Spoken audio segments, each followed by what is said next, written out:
All right, guys, welcome back. Welcome back. Few trending MMA topics I like to touch on. Let's go down the list and first start with Holly Holm wants a UFC 300 fight. Her manager says that Miesha Tate declined that matchup. So that fight would be a rematch. I don't know how many times Holly Holm and Miesha Tate fought. I don't know off the top of my head. This may be their second fight or their third fight. I do know that Miesha Tate choked out Holly Holm, and it was like a clutch submission. She was losing that fight, pretty much getting her butt handed to her, pulls off the win, and I think, if I remember correctly, won the belt.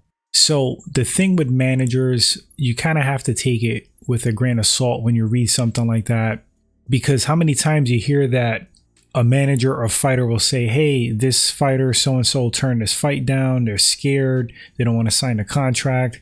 Then you find out the information from that fighter on the other side, and they'll say something like, look, I never even got word of this. I never got a contract put in front of me. That's a lie. So who knows what the real truth is? It could be like a plethora of reasons why Miesha Tate is not interested in that fight, if she was even offered the fight. But speaking of the matchup itself, would there be any interest in that? Truthfully, I don't think so from the male fans, maybe from the female fans. I don't think that's a matchup that like people are like clamoring for. But, you know, it's a fun fight, I guess. Miesha Tate has a name, Holly Holm has a name. But I think in general, you know, a predominantly male, fan sport, I don't think there's going to be too much interest in that matchup. Not that fight. And I want to clarify before people jump down my throat. I'm not saying that male mixed martial arts fans won't watch female fights. They will, they do. But it has to be relevant matchups and people they want to see compete. Holly Holm, no disrespect to her. To me, she's a little bit past it. Same thing with Miesha Tate. And there may be interest just based off of their names. I mean, they're kind of like legends in female mixed martial arts. You could kind of say that. All right, touching on another topic. Recently on the JRE, Joe Rogan talked about how fighters not competing in the UFC are basically wasting their time and wasting their careers in these lesser known organizations, you know, these second tier organizations.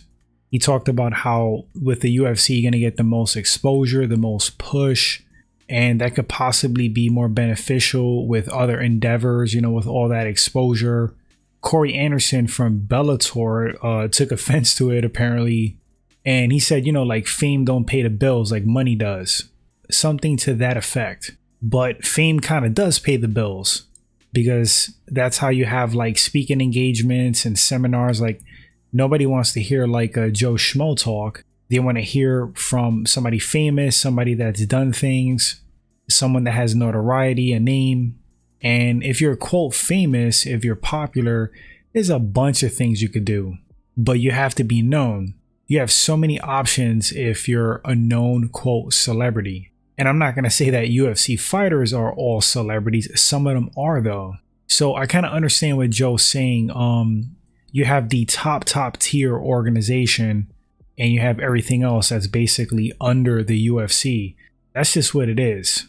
The UFC, it really truly is the NFL mixed martial arts. It's the MLB of mixed martial arts. And if you're not in the UFC, for the most part, you're not fighting the best. I'm not saying that other organizations don't have superb elite fighters, world-class fighters, because they do. But overall, I would say the best fighters are in the UFC. And the UFC World Championship holds more weight than any other belt, any other organization's belt. That's just my opinion. And I think many people share that same opinion. And of course, you know, Corey Anderson is going to get a little bit offended and a little peeved at that comment because he's fighting in second tier organizations. So he's going to take that comment, you know, or those statements a little personal. Understandable. But I got to say, I do agree with Joe Rogan. If you want to make a name for yourself, if you want to test yourself to the max against the very best in the world and win a belt that is universally recognized as like the belt in mixed martial arts, any one of those weight classes, a world title in the UFC really means something. All right, let's talk about Sean Strickland being Fighter of the Year for 2023. The very next contender to that, I think, was Leon Edwards. that was MMA Fighting's awards.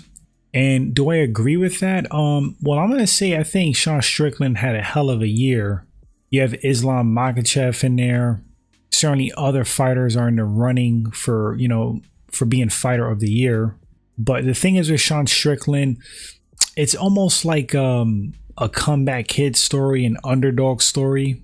That's what makes his year so remarkable, because Sean Strickland, he's not a fighter or a guy that in the past you would say that is world class or like championship material.